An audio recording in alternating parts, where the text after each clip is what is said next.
Khaya Magadla's family can finally find closure after his body was recovered at the weekend.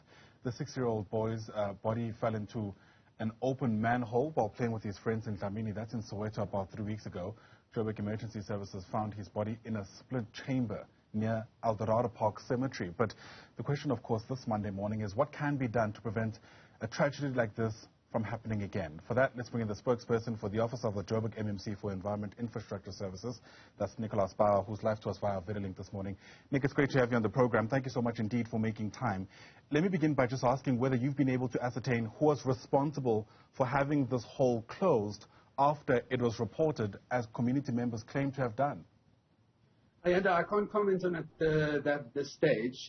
All I can say is that it was a very long and emotionally draining search for the young boy, which fortunately but unfortunately at the same time came to an end this weekend.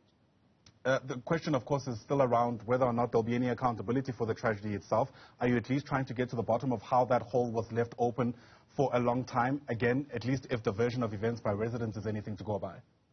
Well, indeed, we can confirm that Johannesburg Water looked at their records. There is a number of manholes in that particular area of Soweto, and you have to also look at the bigger picture. That was one of several million manholes throughout the length and breadth of Johannesburg. Johannesburg Water's own investigations ascertained that the manhole was indeed open for quite some time, but was never reported. And I understand the ultimate responsibility is, of course, the city of Johannesburg and its entity, Johannesburg Water, to make sure that manholes are closed. But communities are the eyes and the ears of the people that are meant to do this work. It's just simply impossible, Ayanda, to keep track of every single manhole at every waking hour of the day. And this is unfortunately a tragedy where we need to renew the call for communities to not only be vigilant about the infrastructure that's around them, that's not only from manholes to substations to anything of the sort. If they see something being vandalized, if they see something in disrepair, they need to, as soon as possible, report that to the relevant authority, to the relevant entity, and get technical teams out on site to deal with it. It's interesting you say that, because community members have told our reporters that they've been reporting this particular manhole for quite some time and there's been no action from the city. Well, once again, I can't comment on that, Ayanda. All I know is that the technical teams that I've spoken to and also the records that I've seen myself show absolutely no record whatsoever of the manhole ever being reported. Although I can say that in the same area there were several manholes that were repaired earlier towards the end of last year, and they weren't. The one in question where the young boy fell into wasn't repaired at the same time because it was not reported. Okay. Whether or not that happened, I guess, sadly, I think the family will say it's a little too late anyway. The big concern and the focus now should be about preventing a repeat of this happening. You've already admitted in our discussion this morning that there are several manholes that may very well still be open. I imagine in the wake of this tragedy, the priority is to get those closed. What's the plan insofar as that's concerned? Ayanda, you have to really, if you walk any street on the city of Johannesburg, you'll find that that infrastructure, regardless of what entity we're talking about, Johannesburg Roads Agency, City Power, Johannesburg Water, pick it up.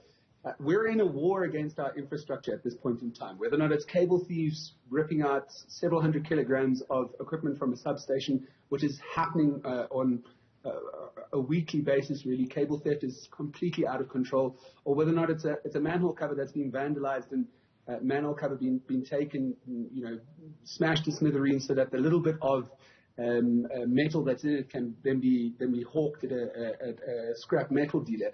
We need to come to terms with the fact that the city of Johannesburg bears the ultimate responsibility for this, Ayanda, but we're not going to be able to get a hold of the situation and turn it around without the help of communities themselves. Every single person in a community that is experiencing problems like this needs to be able to report it to their specific entities. They need to also follow it up with their councillors. We are making a call to every single Joburger that if you see something that is in a state of disrepair when it comes to infrastructure, if you see something that is happening in your neighborhood that seems suspicious, you need to report it immediately, because that is the only way that we're going to get to remedying the situation and essentially preventing another tragedy that, like the one that we experienced in June. Yeah, I hear that. And I'm sure what you're not saying to me, hopefully, is that the city of Joburg can't do nothing in response to what's happened to Khaya Magadla. Because, of course, what these moments do is call us to reflect in some part, and hopefully in the wake of that, there's some kind of material change in how we do things.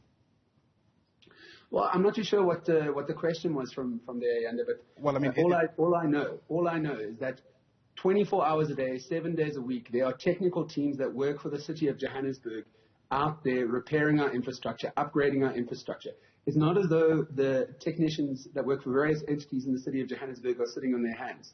We cannot dispute the fact that this has been an absolute tragedy that was not meant to occur. Right. The city of Johannesburg takes responsibility for that, but at the same time is making an impassioned plea to every citizen in the city of Johannesburg to also play their role and report every single instance of infrastructure vandalism, every single instance of something suspicious happening around our infrastructure, because this particular issue is not going to go away. There's a whole industry around it. I'm not too sure if you know, but we had an energy indaba a month back, and the Hawks made a presentation at that energy indaba. And at this point in time, South Africa is one of the biggest exporters of copper.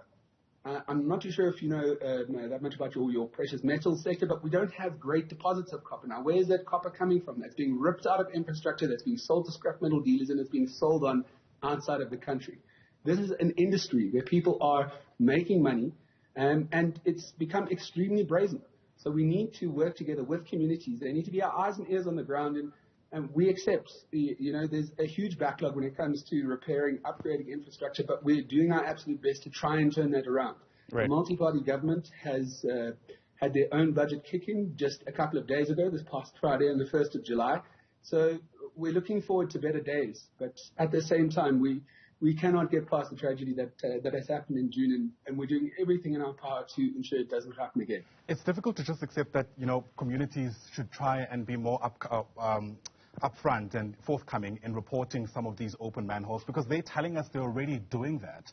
And so my question is about what happens thereafter. I mean, community says that they're reporting this. You're saying some of those reports aren't necessarily being logged and there's just too many manholes. It sounds like we've kind of reached a dead end about how we can prevent something like this from happening in a context where, as you and I speak this morning, there may very well be several other manholes in communities like Soweto where children as young as 6 may fall in. I completely understand that, Ayanda. I can only deal with the information that's before me, and Johannesburg Water's records show that this manhole was never reported as being vandalized, never reported as being in disrepair. There is thousands upon thousands of logged calls for outages, burst pipes, for illegal dumping sites. That is happening on a day-to-day basis, and teams are getting to them as we speak. So I'm not going to get involved in a war of words of a he said and she said. At this point in time, this is what the records that are on the history of the Johannesburg Water database is showing me. And once again, I can only make this impassioned plea to communities to report this infrastructure that has been damaged, that has been vandalized, and then follow up with your councillor.